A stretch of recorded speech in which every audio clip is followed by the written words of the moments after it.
to you is Michael Dobrin. He's with the Nashville chapter of the National Council of Jewish Affairs. Please help me welcome Michael Dobrin. Thank you, Lord. While it is rocket attacks by Hamas on our brothers and sisters in Israel that brings us together today, let us also take this opportunity to celebrate the tenacity with which Israel continues to survive and prosper. Am Yisrael Chai, the people of Israel live.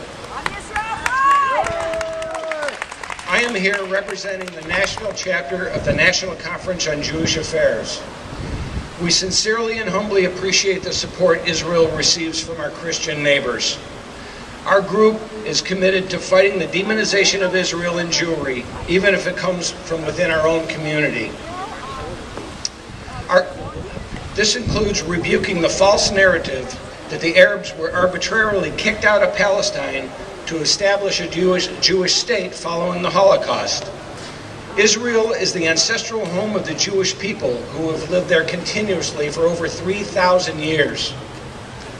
As the only democracy in the Middle East, we need to support Israel because it is simply the moral thing to do. Our nations share fundamental values, including rights for women and minorities.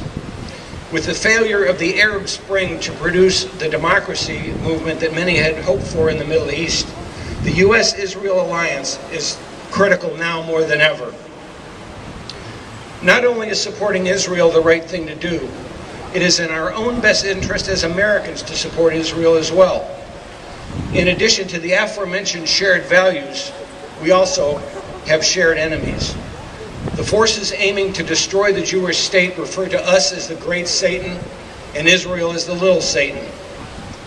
My view of history says that May 14th, 1948, the day that Israel was born, is a day to celebrate.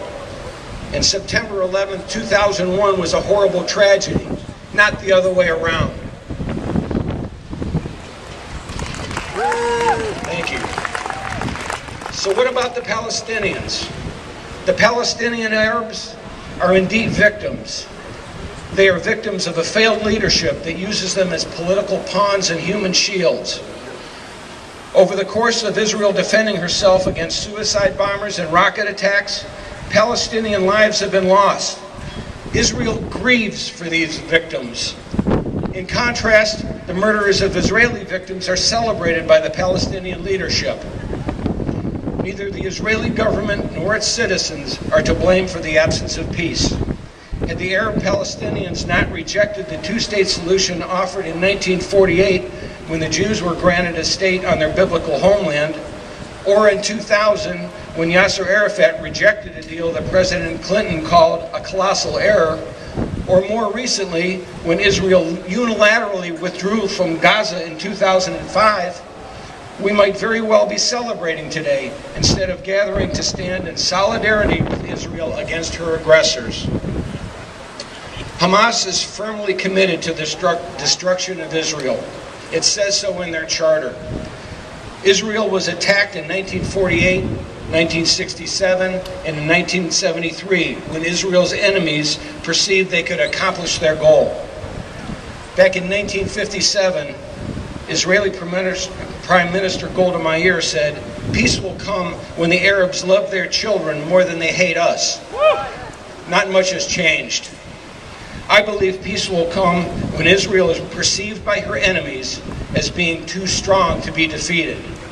That, above all else, is the reason we need to stand with Israel. Thank you.